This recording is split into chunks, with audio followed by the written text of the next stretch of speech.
March is National Brain Injury Awareness Month, and in this sponsored interview, we are talking treatments and a tailored healing program for you.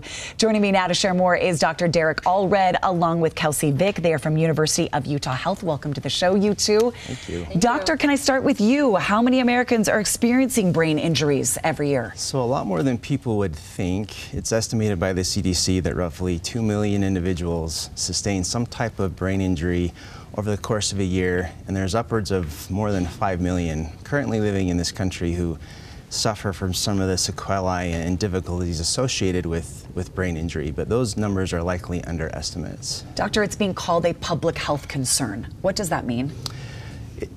A public health concern because of the ramifications of the disease. Oftentimes you can look at someone and not know that they've sustained a brain injury, and there are a lot of ongoing medical issues that are associated with brain injuries, to include headaches, dizziness, cognitive dysfunction, emotional and behavioral dysfunction that really affect the everyday life of those who've suffered a brain injury, and they often go overlooked. There's been a lot of research in recent years that have really put a focus on the importance of early interventions, and that's where we come in to try and educate practitioners and people to be aware of their conditions and get the help that they need. So there are traumatic brain injuries and there are non-traumatic brain injuries. What's the difference between those two? Sure, I certainly think that traumatic brain injuries, or TBIs, are the types of brain injury that are most familiar in the media, in movies. Those are any type of brain injury associated with some type of force to the head that causes a whole number of symptoms and issues. Non-traumatic brain injuries we typically think of as something like a stroke, or something that we deal a lot with in our institution, cancer-related brain injuries. Something that affects the brain that didn't necessarily have a blow straight to the head. Kelsey, I want to bring you into the conversation. You're an occupational therapist, and there is hope and there is help for brain injuries. In fact, the University of Utah Health has a program called TRAILS. What is that? TRAILS is our adaptive recreation program, and it was started by Dr. Rosenbluth of the spinal cord injury team, and it's now been expanded to people who have experienced all kinds of neurological injury. So it's a big part of our community and a big part of our program, and they're able to take people out and do all different types of recreation that they wouldn't be able to do before while they're undergoing treatment for their injury. And it's a really unique part of the University of Utah programming. You say it's individualized because everyone's injury is different?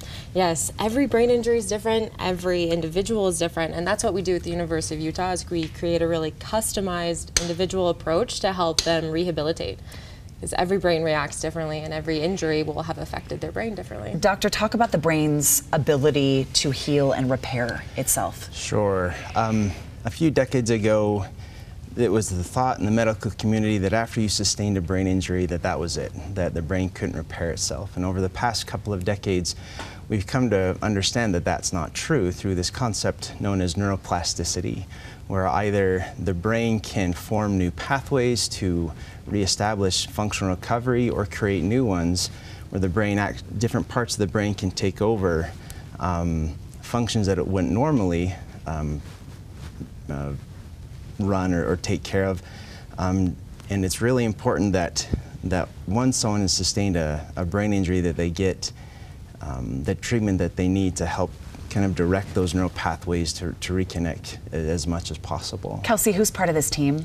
We have a really interdisciplinary team. I'm an occupational therapist. I work really closely with physical therapists, speech therapists. We have psychology.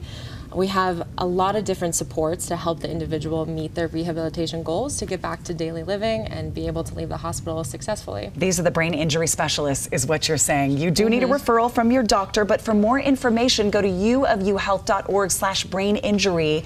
There's a phone number on your screen. I love the hashtag, you're more than my brain injury, abc4.com/GTU. Thank you to the U of U Health for this sponsored interview. Thanks, you two, for being here.